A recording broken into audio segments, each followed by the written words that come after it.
ये 2006 का पूछा हुआ क्वेश्चन है। बाइनरी स्टार कंसेप्ट पर है। बाइनरी स्टार में हम लोग ये कंसीडर करते हैं कि दो हमारे पास में स्टार हैं और दोनों का मास जो है वो कंपेरेबल है। तो मास कंपेरेबल होने से क्या डिफरेंस पड़ता है? देखिए, अगर एक बॉडी है जिसका मास बहुत ज्यादा है, जैसे कि सन, तो हम मान लेंगे कि सन का मोशन नहीं होगा। जो भी छोटा सा प्लेनेट है वो उसके अबाउट मूव कर रहा होगा, राइट। लेकिन वहीं पर हम क्या करते हैं, दो प्लेनेट मान लेते हैं जिनका मास है दोनों का m।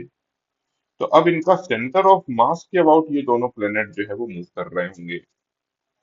ठीक है, तो हमने दो प्लेनेट्स लिए हैं। एक का मास में स्मॉल m मान लेता हूँ, दूसरे का मास में कैपिटल M मान लेता हूँ। ठीक है, इन दोनों का सेंटर ऑफ मास यहाँ पर मैं मान रहा हूँ, और मैं मान रहा हूँ कि ये m जो है वो बहुत ज्यादा है।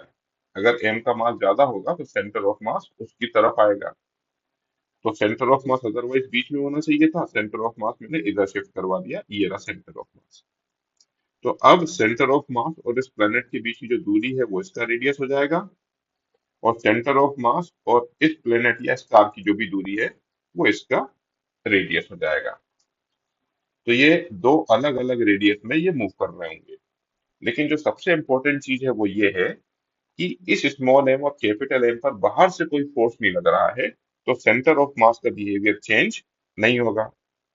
What was centre of mass initially? Centre of mass जो है वो रेस्ट पर था, राइट। और आप चाहेंगे तो आप इसको कंफर्म भी कर सकते हैं, m1 v1 जो है m2 v2 के बराबर आएगा। तो सेंटर ऑफ मास की जो वेलोसिटी है, velocity of centre of mass, वो जीरो है। और ऑब्वियसली आप सोचिए, ये सिस्टम कहीं जा थोड़ी ना रहा है, बस ये मूव कर रहा है। ये वाला प्लेनेट ऐसे मूव कर रहा है, ये वाला प्लेनेट या स्टार ऐसे मूव कर रहा है, और सेंटर ऑफ मास की पोजीशन वहीं की वहीं रहेगी। तो velocity of centre of mass कितना है? जीरो। अब velocity of centre of mass zero है और एक्सटर्नल फोर्स लग नहीं रहा। तो अगर एक्सटर्नल फोर्स नहीं लग रहा है तो सिस्टम का बिहेवियर चेंज नहीं होगा। और सिस्टम का बिहेवियर चेंज नहीं होगा का मतलब ये है कि सेंटर ऑफ मास का जो पहले बिहेवियर था, मतलब उसका वेलोसिटी जो जीरो था वो हर समय पर जीरो ही रहेगा, और वो कहीं पर मूव नहीं करेगा। तो सेंटर ऑफ मास कहीं पर मूव नहीं करेगा सिस्टम में, वो मुझको पता चल गया। अब देखिए इसको मैं कैसे यूज करूंगा।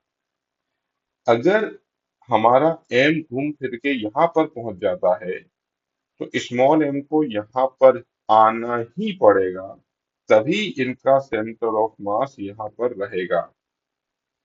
अगर ये यहाँ पर आ जाता है और एम यहाँ पर आता है, तो इनका सेंटर ऑफ मास तो बीच में आ जाएगा, तो सेंटर ऑफ मास का पोजीशन चेंज हो गया। तो सेंटर ऑफ मास उसी जगह पर रहे, और वो क्यों रहेगा? क्योंकि एक्सटर्नल फोर्स जीरो है और शुरुआत में velocity of centre of mass zero. तो अगर ये pi by two angle travel कर रहा है, तो स्मॉल एम के लिए भी कंपल्शन हो जाता है कि उसको कितना ट्रेवल करना पड़ेगा, pi by two he travel करना पड़ेगा उसी टाइम में। अगर ये आधा चक्कर लगा के यहाँ पर पहुंच जाता है, तो इसको भी आधा पाई एंगल ट्रेवल करके यहाँ पर पहुंचना पड़ेगा, तभी इनका सेंटर ऑफ मास उसी पोजीशन पर रहेगा।